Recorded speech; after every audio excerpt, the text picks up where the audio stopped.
Pada episode kali ini kita akan belajar cara menyikapi nikmat, bencana, ketaatan, ataupun kemaksiatan. Kita akan belajar langsung dari Syekh Abi Hasan Asyadzili rahimahullah. Beliau radhiyallahu anhu berkata, Bismillahirrahmanirrahim, orang yang berakal adalah orang yang dapat memahami apa yang diinginkan Allah Ta'ala darinya. Dan yang diinginkan Allah dari hambanya dalam memperoleh nikmat, bencana, melaksanakan ketaatan, atau terjerumus dalam kemaksiatan ada 4 hal. Jadi kata Syekh Abi Hasan Asyadzili rahimahullah, Allah Ta'ala itu menginginkan dari hambanya 4 hal ketika menghadapi 4 hal. Ketika taat, ketika maksiat, ketika nikmat, ataupun ketika dalam mendapatkan musibah bencana. Ada 4 hal yang harus dilakukan seorang hamba. Ini yang Allah ingin hamba melakukannya, yang Allah ingin kita melakukannya. Yang pertama, jika engkau memperoleh nikmat, maka Allah mengharuskanmu untuk bersyukur.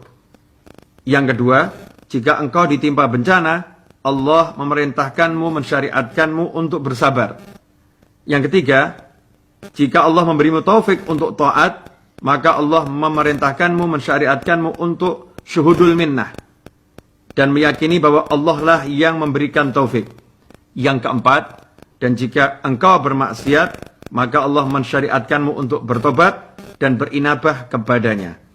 Barang siapa memahami tujuan 4 perlakuan Allah ini, maka ia dekat dengan hal-hal yang dicintai Allah, dan dia adalah hamba yang sejati, sebagaimana sabda Rasulullah SAW, manibtuliya fasabar, wa u'tiya fasyakar, wa zalama fastaghfar, wa dzulima faghfar.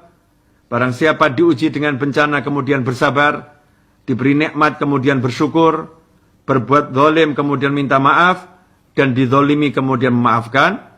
Rasulullah SAW kemudian terdiam sehingga para sahabat bertanya kepada beliau SAW, apa yang ia peroleh wahai Rasulullah? Rasulullah SAW bersabda, mengutip wahyu Allah Subhanahu wa taala, ulaika lahumul amnu wa hum muhtadun. Al-An'am ayat ke-82. Mereka itulah orang-orang yang beroleh keselamatan dan merekalah orang-orang yang mendapat petunjuk. Ikhwani rahimakumullah. Jadi kalau kita ini hidup enggak mungkin lepas dari 4 hal. Orang hidup itu akan mendapat nikmat, akan mendapat musibah, berbuat taat, ataupun terjerumus dalam kemaksiatan. Dalam 4 kondisi ini, maka Allah Ta'ala telah mengajarkan kepada hambanya untuk melakukan 4 hal pula. Yang pertama, kalau dapat nikmat, dia harus syukur. Yang kedua, kalau mendapat musibah, ujian, harus sabar. Yang ketiga, kalau mendapatkan kemudahan untuk taat, bisa sholat, bisa puasa, bisa zakat, bisa haji, bisa zikir, bisa taat apapun, hendaknya dia syuhudul minnah. Ya, syuhudul minnah, dan meyakini bahwa Allah lah yang berikan taufik. Apa artinya syuhudul minnah? Syuhudul minnah itu melihat bahwasannya yang memberi adalah Allah Subhanahu wa taala. Jadi kalau bisa sholat, tidak melihat bahwasannya saya bisa sholat, tetapi melihat saya bisa sholat karena diberi Allah kekuatan untuk sholat. Hati saya diberi Allah kekuatan, tubuh saya diberi Allah kekuatan. Ya, kemudian waktu dan tempat Allah siapkan sehingga saya bisa sholat. Melihat bahwasanya Allah yang memperlakukan kita seperti ini, Allah yang memberi. Nah, ini sikap yang dituntut dari seorang hamba oleh Allah Subhanahu wa taala kalau bisa taat. Jadi kalau bisa taat, jangan ujub, jangan sombong, jangan merasa aku, tapi kembalikan pada Allah Subhanahu wa taala. Alhamdulillah, saya diberi Allah kemudahan, kemampuan, kenikmatan untuk bisa taat pada Allah Subhanahu wa taala. Kemudian kalau terjerumus dalam maksiat, dalam dosa, maka simpel, segera bertobat dan minta ampun pada Allah Ta'ala. Segera bertobat dan istighfar.